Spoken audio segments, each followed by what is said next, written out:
नमस्कार दोस्तों, great to India YouTube channel में आपका स्वागत है। यह है फ्यूचर लर्निंग प्लेटफॉर्म। तो दोस्तों, आज का अपना वेरी इंपॉर्टेंट टॉपिक जो रहने वाली आज क्लास नंबर 9 और जो है टॉपिक का नाम रहेगा आज का वो है कंप्यूटर प्रोग्रामिंग। आज हम जो कंप्यूटर प्रोग्रामिंग जैसे सी++, जावा जितने भी प्रोग्राम तो हम सी लैंग्वेज जो है सी प्रोग्रामिंग लैंग्वेज से रिलेटेड एमसीक्यूज करने वाला है। तो चलो सेशन को स्टार्ट करते हैं और आज का अपना पहला क्वेश्चन। अब पहला क्वेश्चन क्या कह रहा है, सी फंक्शन। ध्यान रखें, C function return value by default. तो मतलब यहाँ पे सी फंक्शन डिफ़ॉल्ट रूप से कौन सा मान वापस आपको यहाँ पे क्या पूछा है, रिटर्न करता है डिफ़ॉल्ट रूप से। तो वो करता है इंटीजर।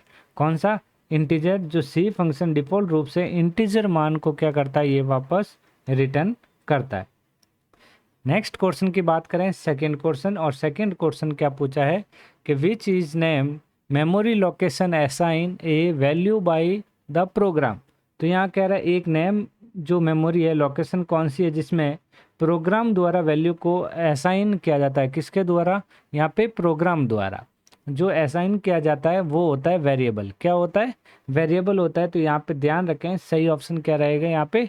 फर्स्ट ऑप्शन यहाँ पे राइट हो जाएगा। ओके, फिर चलते हैं नेक्स्ट थर्ड नंबर क्वेश्चन की ओर। और थर्ड नंबर क्वेश्चन क्या कह रहा है यहाँ पे, विच of the following can be use declare the main function. Main function किस तरीके से डिक्लेयर किया जाता है, किस तरीके से इसका उपयोग किया जाता है वो पूछा है।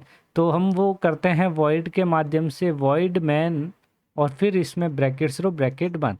तो यहाँ देखा जाए तो वॉइड मैन यहाँ पे कैपिटल नहीं होगा, सारा स्मॉल होगा। तो सही ऑप्शन रहेगा यहाँ पे थर्ड ऑप्शन राइट हो जाएगा दोस्तों। ओके दोस्तों, चलते हैं नेक्स्ट। फिर यहाँ पे नेक्स्ट क्वेश्चन क्या पूछा है कि द मेथड। ध्यान रखें, यहाँ पे क्या पूछा है, the method of creating an object from another object. मतलब यहाँ पे एक ऑब्जेक्ट से दूसरे ऑब्जेक्ट की जो वैल्यू क्लास में जो कॉपी करके किसी ऑब्जेक्ट को बनाने वाली जो विधि है, कॉपी करके वेरिएबल में the same class in noun, उसे हम क्या कहते हैं बताइए? किस ऑब्जेक्ट के वेरिएबल को उसी क्लास में कॉपी करके किसी ऑब्जेक्ट को बनाने की जो विधि होती है उससे क्या कहते हैं, जो मेथड है वो कौन सा मेथड है वो यहाँ पे पूछा। तो हम उसको क्या बोलते हैं? Copy constructor. सही ऑप्शन रहेगा फर्स्ट ऑप्शन यहाँ पे राइट हो जाएगा। ओके, नेक्स्ट जल्दी से बताइए, नेक्स्ट क्वेश्चन का आंसर दीजिए कि विच of the following operator cannot be apply if the storage class of variable is specified as register in the C language। तो C लैंग्वेज में वेरिएबल की जो स्टोरेज क्लास है जो रजिस्टर के रूप में निर्दिष्ट होती है, इनमें से कौन सा ऑपरेटर यहाँ पे इसमें जो लागू नहीं होता है? कैनॉट बी अप्लाई लिखा हुआ है, ध्यान रखें।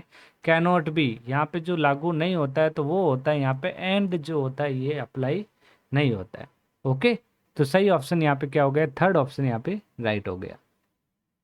नेक्स्ट क्वेश्चन कि विच of the following is a valid library function. यहाँ पे लाइब्रेरी फंक्शन बताना है, जो वैलिड लाइब्रेरी जो फंक्शन है वो पूछा है यहाँ पे। तो यहाँ पे पूछा है valid library function C language to close an open file. तो उसके लिए एफ क्लोज यूज किया जाता है। सही ऑप्शन रहेगा फर्स्ट ऑप्शन राइट हो जाएगा। सही ऑप्शन क्या होगा यहाँ पे? फर्स्ट ऑप्शन राइट होगा दोस्तों।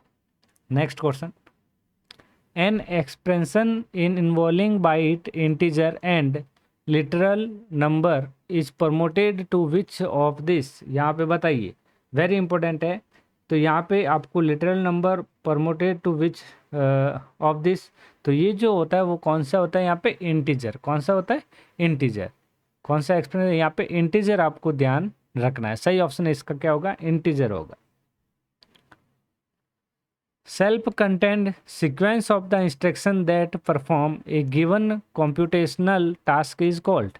तो यहाँ पे क्वेश्चन क्या पूछा है? वेरी इंपॉर्टेंट क्वेश्चन है ये, ध्यान रखें। ये वेरी इंपॉर्टेंट क्वेश्चन है कि भाई यहाँ पे पूछा है जो अपने सेल्फ कंटेंट, मतलब यहाँ पे जो है सेल्फ जो कंटेंट करने के लिए इंस्ट्रक्शन के पृथक क्रम को क्या कहा जाता है? यहाँ पे कंप्यूटेशनल टास्क को क्या कहा जाता है वो यहाँ पूछा। उससे कहते हैं हम फंक्शन। क्या कहा जाता है? फंक्शन कहा जाता है। सही ऑप्शन रहेगा फर्स्ट ऑप्शन। सही ऑप्शन कौन सा होगा? फर्स्ट ऑप्शन राइट हो जाएगा। Next, valid character constant or constant की जो वैलिड कैरेक्टर जो होता है वो कौन सा है, वो यहाँ पे पूछा। तो उपरोक्त यहाँ पे जो दे रखा है स्लैश एन और double slash, both of the above, ऊपर वाले जो दोनों हैं ये राइट होंगे। ओके, एक एग्जाम में एक क्वेश्चन आता है, ध्यान रखें, स्लैश बी। स्लैश बी यदि पूछे तो ये किसके लिए होता है, ध्यान रखना, बैक स्पेस के लिए। वेरी इंपॉर्टेंट है जो मैं ये लिख रहा हूँ, कई बार एग्जाम में पूछा जाता है। और स्लैश एन, जो एन जो होता है अभी जस्ट अपने ये लिखा हुआ है, तो ये होता है न्यू लाइन के लिए। किसके लिए होता है, न्यू लाइन के लिए। यदि डबल स्लैश जो है यहाँ पे, ये यहाँ पे पूछा है तो ये बैक स्लैश है, किसके लिए है, बैक स्लैश, ये ध्यान रखें। और एग्जाम में एक और पूछा जाता है जो हॉरिजेंटल टैब के लिए, जिसे हम टी कहते हैं, स्लैश टी, जो किसके लिए होता है, हॉरिजेंटल टैब के लिए, हॉरिजेंटल टैब के लिए, टैब। वेरी इंपॉर्टेंट है, ये ध्यान रखें, 4 ऑप्शन जो भी यहाँ पे मैंने अभी बताए। ओके, चलो next 10 number question. 10 number question क्या कह रहा है कि भाई which of the following statement true बताना है, कि भाई automatic variable are internal to function. ये कह रहा ऑटोमेटिक चर एक फंक्शन के लिए आंतरिक होता है, इंटरनल होता है। तो यहाँ पे देखा जाए तो क्या होगा, यहाँ पे बिल्कुल इंटरनल फंक्शन होता है, right. External variable are useful because greater scope of life time. तो बिल्कुल यहाँ बाहरी अधिक व्यापकता और जीवन काल के कारण उपयोगी होता है, तो बिल्कुल राइट है। तो देखा जाए दोनों ऑप्शन राइट हो जाएंगे, बोथ स्टेटमेंट आज यहाँ पे ट्रू हो जाएंगे। ओके दोस्तों, तो ये बोथ स्टेटमेंट यहाँ पे ट्रू होंगे। तो दोस्तों ये थे यहाँ पे टॉप 10 अपने सी प्रोग्रामिंग से रिलेटेड एमसीक्यूज। जल्दी नए क्वेश्चन लेके आएंगे आपके लिए। तो आज के लिए बस इतना ही। यदि क्लास अच्छी लगी हो तो चैनल को लाइक ज़रूर करें दोस्तों, और शेयर दोस्तों में ज़रूर करें। तो आज के लिए इतना ही, थैंक यू।